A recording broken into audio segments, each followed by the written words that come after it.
Pakana ni Rigor ang mangyayari kay Aling Merna. Nararamdaman ni Rigor na siya pinagkaisahan sa mga kaanib ni Tanggol kaya't idadamay ni Rigor ang ina ni Inting. Alam ni Rigor na hindi matitiis ni Inting ang kanyang ina kahit kailangan niyang ilabas itong si Inting para gamitin umano niya ito pambitag kay Tanggol.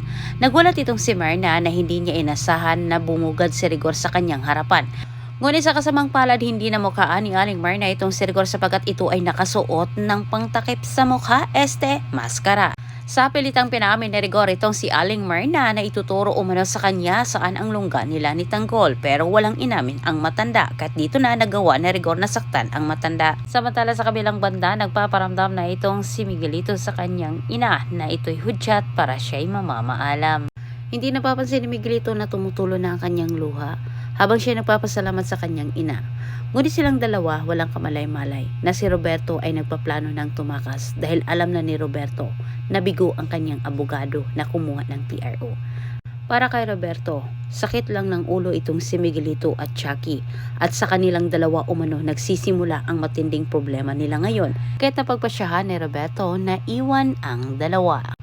Samantalang mapasabak naman sila Tanggol sa dalawang misyon. Ililigtas nila itong si Pongkay at mapalaban din sila sa mga parak dahil sa kagustuhan nilang tulungan itong si Inting para mapagamot si Aling Merna.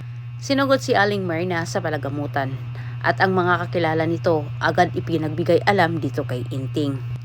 Nag-alala si Tanggol sa kalagayan ni Aling Merna at hindi rin niya mahindihan itong si Inting dahil malaki ang utang na loob niya sa kaibigan. Hindi nagdadalawang isip itong si Tanggol na gumawa ng masama ulit para matulungan lang ang kaibigan.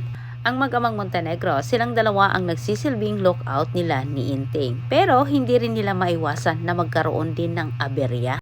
Nagtagumpay nga ang mga kaibigan ni Tanggol pero sa kanilang paglabas naman nakaabang na din ang mga parak.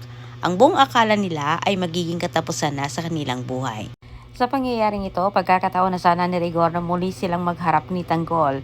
Ngunit sa isip naman ni Rigor, dalawang lugar lang ang pwedeng puntahan ni Tanggol, ang City Hall at Hospital. At para makasiguro naman itong si Rigor na wala ng lusot itong si Tanggol, hinati niya sa dalawang pangkat ang kanyang mga tauhan. Nagbabantay ang mga ito sa hospital at ang iba naman ay pumunta sa City Hall. At dahil kailangan ni Roberto ang tulong ni Rigor, kanya itong pinapunta doon. Sinaklolohan nga nila ni Mando ang ginawa nila Inting gulo sa Quiapo.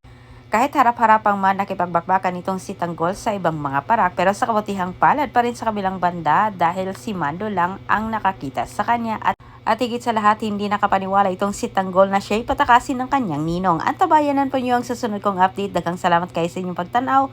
Ayaw kalimot o pag-subscribe diri sa akong channel.